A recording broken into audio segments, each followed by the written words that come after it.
തിരിച്ച് ഫ്ലാറ്റിലെത്തിയപ്പോഴും മനസ്സിൽ മുഴുവനും അമീർ പറഞ്ഞ വാചകങ്ങളായിരുന്നു. തൻ്റെ മനസ്സിലെ വിഷമം കണ്ടിട്ടായിരിക്കണം ജാനി കുറേ പ്രാവശ്യം തന്നോട് ചോദിച്ചു. പക്ഷേ താൻ മറുപടിയൊന്നും പറഞ്ഞില്ല. പിന്നെ അവളും തന്നോട് ചോദിക്കാൻ വന്നില്ല. മനസ്സിൽ ഒരേ സമയം അമ്മച്ചിയുടെ മുഖവും എല്ലാം അറിഞ്ഞിട്ടും ഒന്നും അറിയാത്ത പോലെ നിൽക്കുന്ന അപ്പയുടെ മുഖവുമാണ്. ഇതിൻ്റെ ഇടയിൽ താൻ കാരണം മാനസിക വിഷമം അനുഭവിക്കുന്ന അമീറും. ശരിയാണ്, ഞാനാണ് അവനെ ഈ ബന്ധത്തിലേക്ക് വലിച്ചു കൊണ്ടുവന്നത്. പക്ഷേ ഇപ്പോൾ തനിക്കൊന്നും ചെയ്യാൻ പറ്റാത്ത അവസ്ഥയാണ്. പെട്ടെന്നാണ് അമ്മ ഫോൺ വിളിച്ചത്. ഹലോ, റോസ് മറുപടി പറഞ്ഞു. എന്താ മോളെ, നിന്റെ ശബ്ദത്തിനൊരു വ്യത്യാസം? കരഞ്ഞിട്ടിരിക്കുകയാണോ? അമ്മ ചോദിച്ചു. അല്ല അമ്മച്ചി പറ, പപ്പ എന്തിയെ? അവൾ വിഷയം മാറ്റുക എന്ന വണ്ണം നാൻസിയോട് ചോദിച്ചു. പപ്പയൊക്കെ എന്നെ അടുത്തു തന്നെയുണ്ട്. ഞങ്ങളിപ്പോൾ വിളിച്ചത് മോളോട് വേറൊരു കാര്യം സൂചിപ്പിക്കാനാണ്. നമ്മുടെ പള്ളിയിലുള്ള സൂസനെ ഞാൻ ഇന്നലെ കണ്ടിരുന്നു. അവരുടെ മകന് വിവാഹം നോക്കുന്നുണ്ട് ഇപ്പോൾ. നിനക്ക് ചിലപ്പോൾ പറഞ്ഞാൽ അറിയും. സ്കൂളിൽ നിന്റെ സീനിയറായിരുന്നു, ഡേവിഡ് കോശി. ഓർമ്മയുണ്ടോ അവനെ? അമ്മച്ചി വാചാലയായി പറഞ്ഞു. ഓർമ്മയുണ്ട്, സ്കൂളിൽ പഠിക്കുമ്പോൾ കണ്ടതാണ്. പിന്നെ പ്ലസ് ടുവിന് ശേഷം കണ്ടിട്ടില്ല, അവൾ മറുപടി പറഞ്ഞു. അവൻ്റെ ആലോചന നിനക്ക് വന്നിട്ടുണ്ട്. അവൻ കാനഡയിൽ എഞ്ചിനീയറാണ്. നിനക്കും അങ്ങോട്ടേക്ക് പോകാം. എന്തുകൊണ്ടോ ഇത് നല്ലൊരു ആലോചനയാണ് മോളെ. ഇപ്പോൾ തന്നെ 30 വയസ്സ് കഴിഞ്ഞില്ലേ? ഇനി എങ്ങോട്ട് നീട്ടാനാണ്? അടുത്ത ആഴ്ച അവർ പെണ്ണ് കാണാൻ വന്നോട്ടെ. എനിക്കും അപ്പയ്ക്ക് സമ്മതമാണ്. ഞങ്ങൾ സമ്മതിക്കുകയും ചെയ്തു. എന്താ നിന്റെ അഭിപ്രായം? അമ്മച്ചി ചോദിച്ചു. ആൻസിയുടെ തൊട്ടടുത്തു തന്നെ സോളമനും അവളുടെ മറുപടി കാത്ത് ചെവിയോർത്തിരിക്കുകയാണ്. റോസിന്റെ കണ്ണുകൾ നിറഞ്ഞു. മനസ്സിൽ അമീറും അമ്മച്ചിയും എല്ലാം ഒരുപോലെ മുന്നിലേക്ക് വന്നു. ഒരു ദീർഘനിശ്വാസം എടുത്തുകൊണ്ട് അവൾ അമ്മച്ചിയോട് പറഞ്ഞു. അടുത്ത ആഴ്ച അവരോട് വരാൻ പറഞ്ഞേക്ക്. എനിക്ക് സമ്മതമാ. എത്രയും പറഞ്ഞുകൊണ്ട് അവൾ വേഗം ഫോൺ കട്ട് ചെയ്തു. ഉണ്ണിവേഷിന്റെ മുന്നിലേക്ക് പോയി മുട്ടുകുത്തിയിരുന്ന് കരഞ്ഞു. അമീറിനെ മറക്കാനുള്ള ശക്തി തരണേ കർത്താവേ, നിന്റെ പേരിലാണ് ഞാൻ അമ്മച്ചിക്ക് വാക്ക് കൊടുത്തത്. ഇത്രയും കാലം കഷ്ടപ്പെട്ട് വളർത്തിയ അവരോട് വാക്ക് കൊടുത്ത ചതിച്ച പോലെ ആവും. എന്തിനാ അവനെ വീണ്ടും എൻ്റെ മുന്നിലേക്ക് കൊണ്ടുവന്നത്? ഞാൻ മറന്നതല്ലായിരുന്നോ? ഇനി ഞാനെന്തു ചെയ്യും? അമീറിൻ്റെ കണ്ണിൽ വെച്ചുകൊണ്ട് തന്നെ ഞാൻ വേറൊരു വിവാഹം കഴിഞ്ഞു പോകണോ എന്നാണോ നീ ആഗ്രഹിക്കുന്നത്? അവൾ കരഞ്ഞുകൊണ്ടിരുന്നു. ശക്തമായ തലവേദന വന്നപ്പോഴാണ് അവൾ കരച്ചിലൊന്ന് നിർത്തിയത്. രാവിലെ പതിവ് പോലെ ഡ്യൂട്ടിയിലെത്തിയ റോസ് നേരെ അമീറിൻ്റെ ക്യാബിനിൽ ചെന്നു. അവിടെ ഇതാ തനിക്ക് പകരം വേറെ ഒരു നേഴ്സ് നിൽക്കുന്നു.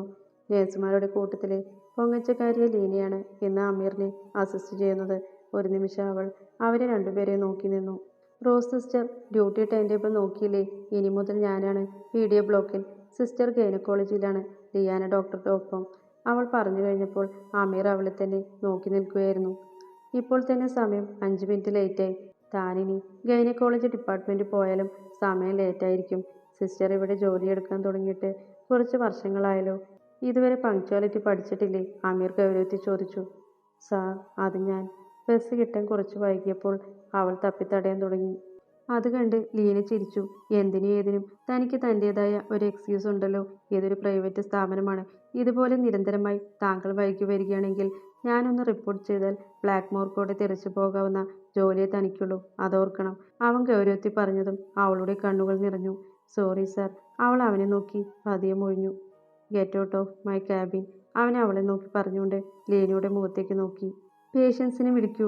അത്രയും ഗൗരവത്തിൽ പറഞ്ഞുകൊണ്ട് തൻ്റെ നേരെ ദയയുടെ ഒരു അംശം പോലും ഇല്ലാതെ സംസാരിച്ച അമീറിനെ നോക്കിക്കൊണ്ട് അവൾ മുഖം തുടച്ച് ഗൈനക്കോളജി വിഭാഗത്തിൽ പോയി. ലഞ്ച് ബ്രേക്കിൽ ക്യാൻറ്റീനിൽ ലിയാനയുടെ കൂടി ഇരിക്കുകയാണ് അമീർ. ഇന്ന് റോസ് നല്ല മൂഡ് ഓഫ് ആയിരുന്നു. പേഷ്യൻസിനെ വിളിക്കുന്നുണ്ട് എന്നേയുള്ളൂ. ആളുടെ മനസ്സിൻ ചിന്തയും വേറെ എവിടെയോ ആണ്. നീ ഇന്നലെ പറഞ്ഞതിൻ്റെ ഹാങ് ഓവറാണ്. അവൾക്ക് ഇതുവരെ മാറിയിട്ടില്ല എന്ന് തോന്നുന്നു. ലിയാന അപ്പുറത്ത് മാറി ഒറ്റയ്ക്കിരുന്ന് ഭക്ഷണം കഴിക്കുന്ന അവളെ നോക്കിക്കൊണ്ട് എൻ്റെ ചെവിയിൽ പതിയെ പറഞ്ഞു. ദൂരെ മാറി നിൽക്കുന്ന റോസ് അത് വളരെ വ്യക്തമായി തന്നെ കണ്ടു. അവൻ്റെ ചെവിയിൽ എന്തോ കുശൂഷിക്കുന്ന ലിയാന അവളവൻ്റെ അടുത്തിരിക്കുന്നതും അവനോട് സംസാരിക്കുന്ന അവൾക്കുള്ളിൽ അസ്വസ്ഥത തോന്നിപ്പിച്ചു. അവരുടെ വീട്ടിൽ ഇവരെ വിവാഹം കഴിപ്പിക്കാൻ ശ്രമിക്കുന്നുണ്ട് എന്ന തോന്നൽ കൊണ്ടാവാം. പക്ഷേ ഒരിക്കലും താൻ അസൂയപ്പെടാൻ പാടില്ല എന്ന് അവളുടെ ബുദ്ധി അവളെ ഓർമ്മിപ്പിച്ചു. അവർ രണ്ടുപേരും ഡോക്ടേഴ്സാണ്. സൗന്ദര്യം കൊണ്ടും പദവി കൊണ്ടും സാമ്പത്തികം കൊണ്ടും അവരാണ് ഒന്നിക്കേണ്ടത്. 20കളുടെ അവസാന പടിയിലെത്തിയ അമീറിനെ പോലെയുള്ള ഒരു യുവ ഡോക്ടർ ഒരിക്കലും തന്നെപ്പോലെ 30 കഴിഞ്ഞ് ഒരു പെണ്ണിനെ പ്രണയിക്കുകയോ വിവാഹം കഴിക്കുകയോ ചെയ്യേണ്ട ആവശ്യമില്ല. റോസിൻ്റെ ചിന്തകൾ പല വിധത്തിൽ സഞ്ചരിക്കാൻ തുടങ്ങി. അപ്പോഴേക്കും അവളുടെ മേശപ്പുറത്ത് കൊട്ടിക്കൊണ്ട് സിജോ ഡോക്ടർ ഇരുന്നു. അവൾ പെട്ടെന്ന് ഞെട്ടലോടെ നോക്കി. അവൾക്ക് മാത്രമാണോ മൂഡ് ഓഫ്? ഞാൻ മെൻ്റലി ഓക്കെയാണ് എന്ന് നിനക്ക് തോന്നുന്നുണ്ടോ ലിയ? ഞാൻ എങ്ങനെയാണ് ഇന്ന് ജോലിക്ക് വന്നതെന്ന് എനിക്കറിയാം, എന്നെ കാത്ത് ഒരുപാട് പേഷ്യൻസ് ഉണ്ട്. എൻ്റെ വ്യക്തി ജീവിതം ഒരിക്കലും അവരെ കൂടെ ബാധിക്കരുത് എന്ന് ചിന്ത കൊണ്ട് മാത്രമാണ് ഞാൻ ലീവ് എടുക്കാത്തത്. I am not okay Liya. അവളെ ഇനി എങ്ങനെയാണ് പറഞ്ഞു മനസ്സിലാക്കേണ്ടത് എന്ന് എനിക്കറിയില്ല. ഞാൻ വിചാരിച്ച പോലെ തന്നെ വളരെ നിസ്സാരമായ ഒരു പ്രശ്നത്തിൻ്റെ പേരിലാണ് 10 വർഷം ഞാനും അവളും പിരിഞ്ഞത്. പ്രണയം വീട്ടുകാർ അംഗീകരിക്കുന്നില്ല. ഇതൊക്കെ ഒരു റീസൺ ആണോ? ഏതെങ്കിലും വീട്ടുകാർ ആദ്യം തന്നെ കേൾക്കുമ്പോൾ ട്രോഫി എടുത്തു തരുന്ന കാര്യമാണോ ഇത്? പക്ഷെ ആ പെണ്ണിന് മനസ്സിലാവേണ്ടേ? അവൾ യേശുവിനെ പുറത്ത് സത്യം ചെയ്തു, അമ്മച്ചിയോട് സത്യം ചെയ്തു, നാട്ടുകാരോട് മുഴുവനും സത്യം ചെയ്തിരിക്കുകയാണ്. എന്നെ പ്രേമിക്കില്ല എന്നും എൻ്റെ കൂടെ ജീവിക്കില്ല എന്നും. എന്നെ അവൾക്ക് വേണ്ട, വേണ്ട എന്ന് വെക്കാൻ അവൾക്കൊരു നിമിഷം പോലും എടുത്തില്ല. അവൾക്ക് വേണ്ടെങ്കിൽ എനിക്കും വേണ്ട, അമീർ വാശിയിൽ പറഞ്ഞുകൊണ്ട് പുറകോട്ട് തിരിഞ്ഞു നോക്കി. അവിടെ സിജോ ഡോക്ടർ എന്തൊക്കെ റോസിനോട് ചിരിച്ചുകൊണ്ട് സംസാരിക്കുന്നുണ്ട്. ആമീറിനെന്തോ ദേഷ്യം തോന്നി. അല്ലെങ്കിലും മനസ്സ് ശരിയല്ല. അതിൻ്റെ കൂടിയാണ് അവൾക്ക് അവനോടുള്ള പുഞ്ചിരിയും കളിതമാശയും. ഇവന് വേറെ പണിയില്ലേ? ഇവളെ കണ്ടാൽ എപ്പോഴും ഒലിപ്പിച്ച് നടക്കുവാണല്ലോ. ദേഷ്യത്തിൽ പല്ല് കടിച്ചുകൊണ്ട് അവൻ ലിയാനെ നോക്കി പറഞ്ഞു. എന്തായാലും നിനക്ക് വേണ്ടല്ലോ, എങ്കിൽ സിജോ ഡോക്ടറെ എടുക്കട്ടെ. അവരാണെങ്കിൽ നല്ല മേച്ചമുണ്ട്. നിനക്ക് എന്നെ കെട്ടാനായിരിക്കും യോഗം. ലിയാനെ കളിയാക്കി പറഞ്ഞപ്പോൾ അവൻ ദേഷ്യത്തെ അവളെ നോക്കി. എന്നെ എന്തിനാ നോക്കി പേടിപ്പിക്കുന്നേ? കുറച്ചു നേരം മുമ്പ് നീ തന്നെയല്ലേ പറഞ്ഞത് നിനക്ക് അവളെ വേണ്ടയെന്ന്? ലിയ പറഞ്ഞു. വേണ്ട, ഇനി ഒരിക്കലും എൻ്റെ സെൽഫ് റെസ്പെക്റ്റ് കളഞ്ഞ് ഞാൻ പിന്നാലെ പോവില്ല, അമീർ പറഞ്ഞു. സിജോ ഡോക്ടർ റോസിൻ്റെ അടുത്ത് വളരെ കംഫർട്ടബിളാണ്. ഓരോരോ പഴയകാല തമാശകളെല്ലാം പറഞ്ഞ് ചിരിക്കുകയാണ് രണ്ടുപേരും. റോസിന് ശരിക്കും ഒരു നല്ല സുഹൃത്ത് തന്നെയാണ് സിജോ. അവൻ്റെ തമാശ കേൾക്കുമ്പോൾ ഇതിനു മുമ്പ് ഉണ്ടായിരുന്ന ടെൻഷൻ അവൾ മറന്നുപോയി. ഭക്ഷണം കഴിച്ച് കൈ കഴുകി ഒരുമിച്ച് തിരിച്ചു പോകുമ്പോൾ സിജോ പോക്കറ്റിൽ നിന്നും ഒരു കുഞ്ഞ് ഡയറി മിൽക്ക് എടുത്ത് അവൾക്ക് നേരെ നീട്ടി. അത് കണ്ടുകൊണ്ടാണ് ഓപ്പോസിറ്റ് ഡയറക്ഷനിൽ നിന്ന് കൈ കഴുകി അമീറും ലിയാനിയും വരുന്നത്. തനിക്കിഷ്ടമല്ലേ ചോക്ലേറ്റ്? സിജു സ്നേഹത്തോടെ ചോദിച്ചു. അവളത് വാങ്ങി വേഗം പൊളിച്ചു. എന്തോ ഉച്ചയ്ക്കെത്ത ശേഷം ഒരു മധുരം കഴിക്കണമെന്ന് അവൾക്കും തോന്നിയത് കൊണ്ടാവും ചുറ്റും നോക്കാതെ വേഗം അപ്പോൾ തന്നെ അവൾ പൊളിച്ചത്. അതിൽ നിന്ന് ഒരു ബൈറ്റ് വായിലിട്ടത് അവൾക്ക് ഓർമ്മയുള്ളൂ. അവളെ തന്നെ നോക്കി നിൽക്കുന്നുണ്ട് അമീർ. ആ അമ്മി ഡോക്ടർ. സിജോ ചിരിച്ചുകൊണ്ട് അവൻ്റെ അടുത്തേക്ക് നടന്നു. അവളും പതുങ്ങിക്കൊണ്ട് അവൻ്റെ പിന്നാലെ അവൻ്റെ അടുത്തേക്ക് നടന്നു. അമീർ അവളെയും അവളുടെ കയ്യിലിരിക്കുന്ന ഡയറി മിൽക്ക് തന്നെ നോക്കുന്നത് കണ്ട് സിജു രണ്ടുപേരെയും സംശയത്തോടെ നോക്കി. ഞാനിന്ന് എനിക്കൊരു പേഷ്യൻറ്റിൻ്റെ ഡിസ്ചാർജ് ഉണ്ടായിരുന്നപ്പോൾ അവർ തന്ന ചോക്ലേറ്റിൽ ഒരെണ്ണം റോസിന് കൊടുത്തതാണ്. പിന്നെ എനിക്കറിയാം ചോക്ലേറ്റ് നല്ല ഇഷ്ടമാണ്, അതാ കൊടുത്തത്. വളരെ നോർമലായി തന്നെ സിജോ പറഞ്ഞു. അതെ, അവളൊരു മധുരക്കൊതിച്ചയാണ്. പണ്ട് മുതലേ കാണുന്നതല്ലേ? ആമി അവളെ നോക്കിക്കൊണ്ട് ഗൗരവത്തിൽ പറഞ്ഞു. ഷുഗർ ഒരുപാട് കഴിക്കേണ്ട കേട്ടോ റോസ് സിസ്റ്റർ. ഇങ്ങനെ കൺട്രോൾ ഇല്ലാതെ കഴിച്ചു കഴിഞ്ഞാൽ തടി ഒരുപാട് കൂടും. ഭാവിയിൽ കല്യാണവും പ്രസവവും ഒക്കെ പെൻഡിങ് ഉള്ളതാണ്. ഇപ്പോൾ ആരോഗ്യത്തോടെ ഇരുന്നാലല്ലേ അപ്പോൾ അതെല്ലാം എളുപ്പമാവൂ. അല്ലെങ്കിൽ PCOD, ഡയബറ്റിക്സ്, അങ്ങനെ ഒരു നീണ്ട ലിസ്റ്റ് തന്നെ വരാൻ കിടക്കുന്നുണ്ട്. ലിയാൻ ഒരു ഗൈനക്കോളജിസ്റ്റിനെ പോലെ സംസാരിച്ചപ്പോൾ ആമീറും സിജോയും അത് കേട്ട് ചിരിച്ചു. പക്ഷേ റോസിന് മാത്രം അവൾ തന്നെ കളിയാക്കിയതാണോ എന്ന് തോന്നി. അവളപ്പോൾ ലിയാനെ ഒന്ന് സൂക്ഷിച്ചു നോക്കി. നീണ്ട മെലിഞ്ഞ വെളുത്ത പെൺകുട്ടി. ഒരു ജീൻസും ലോങ് കുർത്തയുമാണ് വേഷം. അതിനൊരു ഷിഫോൺ മെറ്റീരിയലുള്ള പിങ്ക് കളറിലുള്ള തട്ടവും ഇട്ടിട്ടുണ്ട്. അതിൽ അവളുടെ പകുതി മുടിയും കാണാം. ബ്രൗൺ കളർ ആയിട്ടുള്ള സ്ട്രെയിറ്റ് ഹെയർ. ശരിക്കും ഒരുപാട് സുന്ദരിയാണല്ലോ ലിയ ഡോക്ടറെന്ന് അവൾക്ക് തോന്നിപ്പോയി. എന്താടോ ഇങ്ങനെ അന്തം വിട്ട് നിൽക്കുന്നേ? താൻ എന്തായാലും ഷുഗർ കഴിച്ചോ. തൻ്റെ പ്രസവത്തിന് ഭാവിക്കൊന്നും ഒരു പ്രശ്നവും ഉണ്ടാവില്ല, സിജോ കണ്ണു ചിമ്മി പറഞ്ഞപ്പോൾ അവൾ അവനെ അന്തം വിട്ട് നോക്കി. പിന്നെ സിജോയെ ദേഷ്യത്തിൽ നോക്കുന്ന അമീറിനെയും. അവൾ വേഗം അവരോടൊരു ചിരി ചിരിച്ച് അവിടെ നിന്ന് ഓടി. അവളുടെ പോക്ക് കണ്ട് സിജോ ചിരിച്ചു. എന്താ ഡോക്ടർ ഉദ്ദേശം? ലിയ ചോദിച്ചു. ഏയ് എന്ത്, സിജോ പറഞ്ഞു. റോസ് സിസ്റ്ററിൻ്റെ അടുത്ത് ചില തമാശകൾ കൂടുന്നില്ലേ എന്നൊരു സംശയം, ലിയ പറഞ്ഞു. അമീർ അപ്പോൾ സിജോയുടെ മറുപടി കാത്തു നിൽക്കുകയായിരുന്നു. ആണോ എന്ന് ചോദിച്ചാൽ ആണ് എന്ന് പറയാമല്ലേ? എന്തോ ഞാൻ ആ കുട്ടിയുടെ കൂടുതൽ കംഫർട്ടബിളാണ്. ഇതിനു മുമ്പ് ഒരുപാട് സ്റ്റാഫ് നഴ്സിനെയും ഡോക്ടർമാരെയും ഒക്കെ കണ്ടിട്ടുണ്ടെങ്കിലും അയാളുടെ കൂടെ വർക്ക് ചെയ്യാൻ നല്ല സുഖമാണ്. വളരെ ഡെഡിക്കേറ്റ് ആയി തന്നെ ജോലി ചെയ്യും. പിന്നെ പേഷ്യൻസിനോടൊക്കെ വളരെ കൈൻഡ് ബിഹേവിയറാണ്, സിജോ പറഞ്ഞു. അതുകൊണ്ട്? അമീർ ചോദിച്ചു. അതുകൊണ്ട് പ്രത്യേകിച്ച് ഒന്നുമില്ല. പക്ഷേ എന്തോ ഒരു സ്പെഷ്യൽ ഫീലിംഗ് തോന്നുന്നുണ്ട്. ഷീ ഈസ് ക്യൂട്ടല്ലേ? ഇപ്പോൾ പോലും തടിയുടെ കാര്യം പറഞ്ഞപ്പോൾ ഇവിടെ നിന്ന് ഓടിപ്പോയത് കണ്ടോ? ആ കുട്ടി മൈൻഡ്ഫുൾ ഇൻഫീരിയർ കോംപ്ലക്സ് ആണ്. ആനയ്ക്ക് ആനയുടെ വലുപ്പം അറിയില്ല എന്ന പോലെയാണ് അവളുടെ കാര്യം. She is beautiful, kind and Sijo പറഞ്ഞു നിർത്തി. ആൻഡ്? അമീർ ദേഷ്യത്തിൽ ചോദിച്ചു. I feel she is hot, അവൻ കണ്ണുറുക്കി പറഞ്ഞു പോയതും അമീർ ഒരു നിമിഷം ഞെട്ടലോടെ നിന്നു. ഇതേ അവസ്ഥയായിരുന്നു ലിയയ്ക്കും. എടാ, ഇതിൻ്റെയൊക്കെ അർത്ഥം എന്താ? ഡോക്ടർക്ക് ലവ് ആണോ? ലിയാന ഞെട്ടലോടെ ചോദിച്ചു. അവൻ്റെ ഒടുക്കത്തൊരു ഹൂട്ട് അവനെൻ്റെ കയ്യിൽ നിന്നും മേടിക്കില്ല. അതുപോലെ അവളും ദേഷ്യത്തിൽ പറഞ്ഞുകൊണ്ട് അവൻ താഴേക്ക് ഇറങ്ങിപ്പോയപ്പോഴുണ്ട് നേരത്തെ ഇറങ്ങിപ്പോയവൾ വീണ്ടും ഓടിക്കിതച്ചുകൊണ്ട് കോണി കയറി വരുന്നു. അമ്മ അവളെ ശ്രദ്ധിക്കാത്ത കൊണ്ട് തന്നെ അറിയാതെ അവൻ അവളെ ശക്തിയിലിടിച്ചു. ഏതോ പാറക്കല്ലിൽ ഇടിച്ച പോലെ അവൾക്ക് തോന്നിയെങ്കിലും പഞ്ഞിക്കെട്ടിൽ അമർന്ന ഫീലായിരുന്നു അമീറിന്. അവൻ അവളെ ഇടുപ്പിൽ പിടിച്ചു നിർത്തി. ഒരു നിമിഷം കൊണ്ട് അവളുടെ മിഴിയിലേക്ക് നോക്കിയപ്പോൾ ഇതിനു മുമ്പ് തോന്നിയ ദേഷ്യമെല്ലാം മാഞ്ഞുപോയ പോലെ തോന്നി. പിടയ്ക്കുന്ന കണ്ണുകളും ചെറുതായി വിടർന്ന അവളുടെ ചുണ്ടുകൾ അവൻ കൊതിയോടെ നോക്കി. ഒപ്പം ശ്വാസം ആഞ്ഞു വലിക്കുന്ന അവളുടെ ഉയർന്ന മാറുകളും കൊതിപ്പിക്കുന്നുണ്ട് ഈ പെണ്ണ് അമീറിനെ. ഒന്ന് കവിളിൽ കടിച്ചുകൊണ്ട് നീ എൻ്റെ പെണ്ണാണ് എന്ന് പറയാൻ തോന്നിപ്പോയി. പക്ഷേ ഇനി പിന്നാലെ പോയാൽ അവൾ പട്ടിയുടെ വില പോലും തരില്ല. അവളുടെ മേലുള്ള പിടിവിട്ടുകൊണ്ട് അവൻ നേരെ നിന്ന് കൈ രണ്ടും മാറിക്കെട്ടി അവളെ നോക്കി. അവനൊരു സ്റ്റെപ്പ് മുകളിലും അവൾ താഴെയുമാണ്. എന്താ ആരെ കെട്ടിക്കാനാ ഇങ്ങനെ ബെല്ലും ബ്രേക്കും ഇല്ലാതെ ഓടിയിറങ്ങുന്നത്? അവൻ ഗൗരവത്തിൽ ചോദിച്ചു. അത് എൻ്റെ വെള്ളക്കുപ്പി അവിടെ മറന്നു വെച്ചു, അവൾ പറഞ്ഞു. ആ പാട്ടക്കുപ്പി ആര് മോഷ്ടിക്കാനാണ്? അതിനിങ്ങനെ ഓടി വരണോ? പാണ്ടിലോറി കയറിയ പോലെ എൻ്റെ നെഞ്ച്.